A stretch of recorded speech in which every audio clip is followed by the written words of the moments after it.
Bollywood silver screen presenting good bye Christopher robin. ये एक सच्ची कहानी है और इस कहानी को सुनने के बाद आप जान पाएंगे कि कैसे विनी द पूह कार्टून, जो कभी न कभी हर एक बच्चे और बड़े की पसंद रहा है, उसका इजाद कैसे हुआ और क्रिस्टोफर रॉबिन कौन था और किन हालातों में ये सारी कहानियां बनी। ये कहानी शुरू होती है वर्ल्ड वॉर 2 से सन 1941 में, जब एक आदमी जिसका नाम एलन अलेक्जेंडर मिलर है, उसके पास एक औरत का लेटर आता है और उस लेटर को देखकर वो इमोशनल हो जाता है और कहानी फ्लैशबैक में चली जाती है। और अब कहानी आती है वर्ल्ड वॉर 1 सन 1916 में, जब एलन इस जंग का हिस्सा होता है। वो जंग लड़ता है और जंग लड़ने के बाद वो अपनी पत्नी डेफनी के पास वापस आता है। जंग खत्म हो चुकी है। एलन पेशे से एक मशहूर राइटर होता है जो कविताएं और नाटक लिखता है। अब धीरे धीरे वक्त बीतता है और इनके घर में एक बच्चा पैदा होता है और उस बच्चे का नाम ये क्रिस्टोफर रॉबिन रखते हैं। प्यार से वो उसे बिली मून बुलाते हैं। हालांकि एलन की बीवी क्रिस्टोफर के पैदा होने से बिल्कुल खुश नहीं होती, क्योंकि वो नहीं चाहती थी कि उनके घर में लड़का हो, वो चाहती थी कि उनके घर में लड़की हो। वो एलन को बोलती कि मैं अब इससे प्यार नहीं कर सकती, क्योंकि जब ये बड़ा हो जाएगा तो ये भी जंग में जाएगा और मुझे भी इसका इंतजार करना पड़ेगा जिस तरह से मैंने तुम्हारा इंतजार किया था, वो भी बिना किसी उम्मीद के। और अब मेरे अंदर ये सब सहने की शक्ति नहीं है। इसके बाद वो क्रिस्टोफर रॉबिन के लिए एक नैनी रखते हैं जिसका नाम ऑलिव होता है और ऑलिव क्रिस्टोफर रॉबिन से बहुत प्यार करती है। धीरे धीरे वक्त बीतता है और क्रिस्टोफर रॉबिन 3 साल का हो जाता है। लेकिन इन 3 सालों में सिर्फ ऑलिव ने उसका ध्यान रखा होता है, क्योंकि उसके माँ बाप पार्टीज में और अपने काम में बहुत बिजी होते हैं। वो क्रिस्टोफर रॉबिन पर ध्यान दे नहीं पाते और एलन लगातार नाटक लिखता है। लेकिन अब वो अपने काम से ऊब चुका है और वो किसी आइसोलेटेड जगह पर जाना चाहता है जहां पर वो कुछ नया, कुछ अच्छा लिख सके। इसीलिए वो अपने पूरे परिवार के साथ इंग्लैंड की एक कंट्री साइड जगह पर चला जाता है, जो पूरी तरह से एक जंगल होता है। और अब एलन का पूरा परिवार वहां पर शिफ्ट हो गया है। लेकिन वहां पर शिफ्ट होने के बाद भी एलन कुछ ज्यादा लिखता नहीं है। अब जब यहाँ पर उनका पूरा परिवार शिफ्ट हो जाता है तो डेफनी अपने बेटे क्रिस्टोफर रॉबिन को कुछ खिलौने देती है, जिसमें एक टेडी बेयर होता है, एक पिगलेट होता है, एक टाइगर और एक गधा। और इन सब खिलौनों को पाकर क्रिस्टोफर रॉबिन बहुत खुश होता है। क्रिस्टोफर अपनी मॉम से पूछता है कि इस टेडी बेयर का नाम क्या है। उसकी मॉम बोलती है कि इसका नाम एडवर्ड है।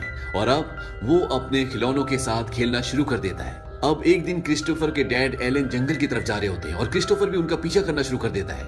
और जब उसके डैड उसे देखते हैं तो उसके डैड बोलते हैं कि तुम्हें घर जाना चाहिए। क्रिस्टोफर बोलता है क्या मैं वापस चला जाऊं? उसके डैड बोलते हैं कि नहीं, चलो मेरे साथ। और वो दोनों आगे चलना शुरू करते हैं। अब क्रिस्टोफर अपने डैड से बोलता है कि मेरे पास जो डोंकी है, क्या आप उसके लिए कोई नाम रख सकते हैं? उसके डैड बोलते हैं कि उसका नाम ईयोर है। और इस नाम को सुनकर क्रिस्टोफर बहुत खुश होता है। अब जब ये आगे जा रहे होते हैं तभी एलन को मधुमक्खियों की आवाज सुनाई देती है और उस आवाज को सुनकर वो सहम जाता है। दरअसल उस आवाज से उसे वर्ल्ड वॉर 1 की याद आती है, जब वो जंग में था और आज भी उसके दिमाग से वो यादें निकल नहीं पाई हैं। क्रिस्टोफर बोलता है कि ये तो सिर्फ मधुमक्खियां हैं, ये अपना शहर ढूंढने के लिए आई है। और ये सुनने के बाद उसके डैड रिलैक्स हो जाते हैं और वो दोनों वहां से घर वापस आ जाते हैं। घर वापस आने के बाद एलन की पत्नी उससे बोलती है कि तुम यहाँ पर कुछ लिखने के लिए आए हो और तुमने अभी तक कुछ लिखना शुरू भी नहीं किया। जंग के बाद पूरा देश सदमे में, लोगों की जिंदगी बेरंग हो गई है और अगर तुम जंग के खिलाफ किताब लिखोगे तो तुम उनकी बेरंग जिंदगी में रंग भर दोगे। डेफनी बोलती है कि मैं लंदन जा रही हूँ, क्योंकि तुम एक ऐसे राइटर हो जो लिखता ही नहीं और अगर तुम लिखोगे नहीं तो तुम्हें झेलना मुश्किल है। एलन बोलता है कि तुम वापस कब आओगी? वो कहते हैं कि जब तुम लिखना शुरू करोगे। अब जब वो लंदन जा रही होती है तो नैनी बोलते हैं कि मैं और क्रिस्टोफर भी आपके साथ आ जाते हैं ताकि हम क्रिस्टोफर को जू दिखा सकें। और क्रिस्टोफर, नैनी और क्रिस्टोफर की मॉम डेफनी ये सब के सब लंदन में जू जाते हैं। जू में ये सब एक बहुत बड़े बेयर को देखते हैं। क्रिस्टोफर पूछता है कि इसका नाम क्या है? नैनी बोलती है कि इसका नाम विनी है, क्योंकि ये विनीपेग से है। जू घूमने के बाद नैनी और क्रिस्टोफर घर वापस आ जाते हैं, लेकिन उसकी मॉम डेफनी वहीं लंदन में रुक जाती है। और अगले दिन नैनी को 3 दिन की छुट्टी लेकर अपनी मॉम को देखने के लिए जाना पड़ता है, क्योंकि उसकी मॉम की तबीयत बहुत ज्यादा खराब होती है और इनका कुक भी पहले से छुट्टी पर होता है। इसीलिए घर पर अब सिर्फ क्रिस्टोफर रॉबिन और उसके डैड एलन बचे हैं। अगली सुबह जब एलन कुछ लिख रहे होते हैं तभी उनके पास क्रिस्टोफर आता है। क्रिस्टोफर बोलता है कि मुझे पता है कि आप जंग के लिए कोई किताब लिख रहे हैं, ये एक अच्छा आइडिया है। अगर आप मेरे लिए कुछ लिखेंगे तो मैं उसे जरूर पढ़ूंगा। एलन बोलते हैं क्या तुम मेरे साथ बाहर घूमने चलोगे? क्रिस्टोफर बोलता है ठीक है। और ये दोनों बाहर घूमने जाते हैं। और जब ये घूम रहे होते हैं तभी क्रिस्टोफर उसे बताता है कि जब हम जू में गए थे तो वहां पर मैंने एक भालू को देखा था जिसका नाम विनी था। और उसका नाम विनी इसलिए था क्योंकि वो विनीपेग से था। सिपाहियों ने उसकी मॉम को मार दिया और वो जू में आ गया, जहां उसे सब घूरते हैं। इसके बाद एलन अपने बेटे को बोलता है कि यहाँ पर मधुमक्खियां हैं अगर यहाँ पर मधुमक्खियां हैं तो यहाँ पर भालू भी होंगे। क्रिस्टोफर बोलता है कि यहाँ पर भालू नहीं है। तभी उसके पिता उसे पेड़ पर एक भालू दिखाते हैं जो कि क्रिस्टोफर का टेडी बेयर होता है, जिसका नाम होता है एडवर्ड, जो उसकी मॉम ने उसे खिलौना दिया होता है। दरअसल उसके डैड उसके साथ खेल रहे होते हैं। क्रिस्टोफर बोलता है कि आज से मैं इसे विनी बोलूंगा और वो उसका नाम विनी रख देता है। और उसके डैड क्रिस्टोफर के साथ इसी तरह से खेल खेलना शुरू कर देते हैं। जब वो डिनर करते हैं तब वहां पर खाना बहुत ज्यादा होता है और उसके डैड वहां पर उसके सारे खिलौनों को बिठा देते हैं। और ये सब करने में क्रिस्टोफर को बहुत मजा आ रहा होता है क्योंकि उसके पिता पहली बार उसके साथ खेल रहे होते हैं, उसके साथ टाइम बिता रहे होते हैं। और इस खेल में वो अपने बेटे के साथ बहुत सारी कहानियां बनाता है। वो टाइगर का नाम टिगर रख देते हैं, बेयर का नाम विनी, और जो उनके पास डोंकी होता है उसका नाम ईयो रखते हैं, और पिगलेट का पिगलेट। और इसी तरह इनके पास अब बहुत सारी कहानियां हैं। और एलन शहर से अपने एक दोस्त को बुलाता है जो क्रिस्टोफर रॉबिन और उसके खिलौनों के बहुत सारे स्केचेस बनाता है ताकि वो उसे अपनी कहानी में इस्तेमाल कर सके। और इसके साथ साथ वो एक पोएम भी लिखता है और उस पोएम को वो अपनी पत्नी को भेजता है। इस पोएम का नाम होता है वेस्पर्स और ये विनी द पू से रिलेटेड होती है। और कुछ दिनों बाद उसकी पत्नी घर वापस आ जाती है और वो उसे बताती है कि मैंने तुम्हारी पोएम को पब्लिश करवा दिया और वो लोगों को बहुत पसंद आई है। और अब एलन विनी द पू किताब के ऊपर और भी ज्यादा मेहनत करना शुरू कर देता है। और जब उसकी पहली किताब पब्लिश होती है तो वो रातों रात फेमस हो जाता है।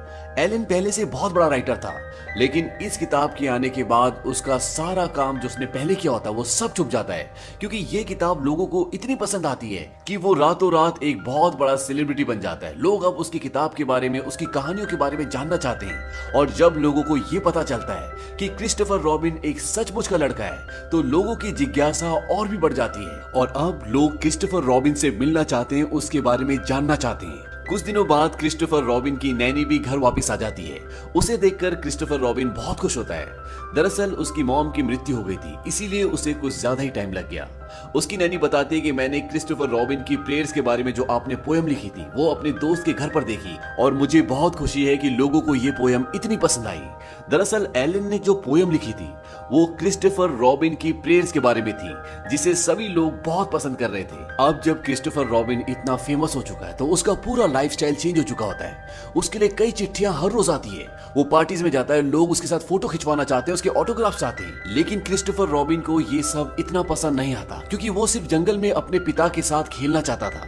लेकिन अब वो सारा का सारा खेल बंद हो चुका है क्योंकि एलन जो कि उसके पिता हैं वो अपने काम में इतने बिजी हैं कि वो क्रिस्टोफर रॉबिन को वक्त दे नहीं पाते।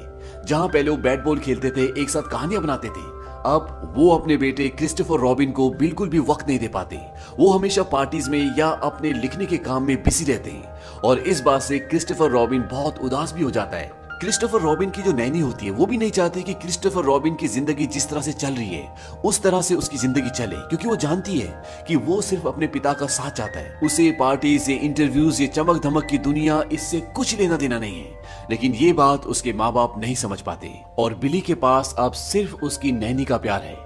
लेकिन कुछ दिनों बाद नैनी को भी एक आदमी से प्यार हो जाता है जिसका नाम एल्फ्रेड होता है। और जब बिली को ये बात पता चलती है तो उसे बहुत दुख होता है क्योंकि वो नैनी को किसी के साथ भी बांटना नहीं चाहता। हालांकि नैनी उससे अपने बेटे से भी ज्यादा प्यार करती है। लेकिन क्रिस्टोफर रॉबिन को लगता है कि अगर उसने एल्फ्रेड से शादी कर ली तो वो मुझसे दूर हो जाएगी और वो ये बात अपने मॉम डैड को बता देता है कि वो शादी कर रही है क्योंकि उसे लगता है कि अगर उन्होंने शादी कर ली तो वो मुझे हमेशा के लिए छोड़कर चली जाएंगी।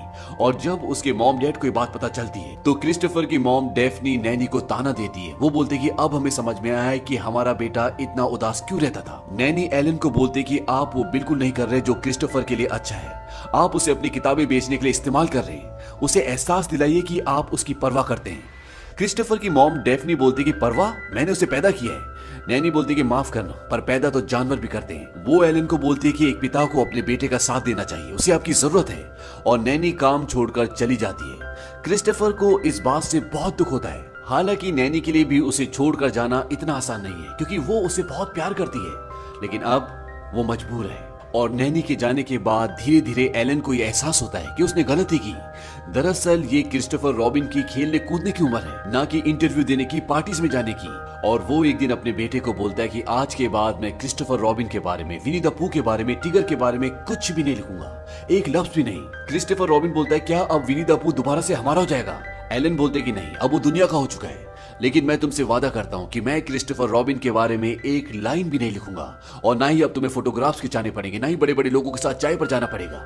अब जो तुम चाहे वो कर सकते हो। इस बात से क्रिस्टोफर रॉबिन बहुत खुश होता है और अब उसके डैड उसे एक बोर्डिंग स्कूल में भर्ती कर देते हैं। लेकिन वहां के बच्चे क्रिस्टोफर रॉबिन को विनी द पूह की वजह से बहुत चिढ़ाते हैं। इस बात से वो बहुत परेशान हो जाता है। धीरे धीरे वक्त बीतता है और वो बड़ा हो जाता है और अब वर्ल्ड वॉर 2 शुरू हो चुका है और वो आर्मी में जाना चाहता है। लेकिन जब वो टेस्ट देता है तो वो मेडिकल में फेल हो जाता है। इस बात से वो बहुत डिसअपॉइंट हो जाता है। दरअसल वो आर्मी में जाना चाहता है, वो अपने देश के लिए कुछ करना चाहता है, अपनी एक पहचान बनाना चाहता है। और वो अपने डैड से बोलता है कि मैं जानता हूं कि आप मुझे मेडिकल में पास करवा सकते हैं, क्योंकि देश के हर एक नागरिक के दिल में आप बसे हुए और ये सब मेरी वजह से मुमकिन हो पाया है। और एलन ना चाहते हुए भी उसे आर्मी में भर्ती करवा देते हैं। और वॉर में जाने से पहले क्रिस्टोफर अपने डैड को बोलता है कि उस बेर ने मेरी जिंदगी खराब कर दी। मैं जहां भी जाता हूं लोगों को पता चल जाता है। जब मैं छोटा था हम जंगल में खेलते थे और फिर आपने किताब लिखी और सब कुछ खत्म हो गया। आप पूरी तरह से बदल गए। एलन बोलता कि ये सच नहीं है। जैसे ही मुझे एहसास हुआ मैंने वो लिखना छोड़ दिया था। वो मेरी जिंदगी के सबसे अच्छे दिन थे।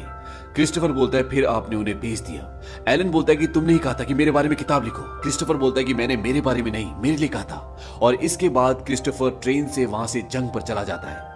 कहानी वापस प्रेजेंट में आती है और एलन वो लेटर खोलता है जो अभी अभी उसे मिला है। उसमें लिखा होता है कि आपके बेटे लापता है, संभवतः मारे गए। इस खबर को सुनकर वो पूरी तरह से टूट जाता है। उसकी पत्नी भी बहुत रोती है और इसके बाद एलन क्रिस्टोफर की नैनी के पास जाता है। नैनी को जब ये पता चलता है तो नैनी भी फूट फूट कर रोती है, क्योंकि वो आज भी क्रिस्टोफर से बहुत प्यार करती है, उसे अपना बेटा मानती है। और एक रात को जब एलन अपने घर के बाहर बैठा होता है तो तभी उसे सामने से कोई आता हुआ नजर आता है।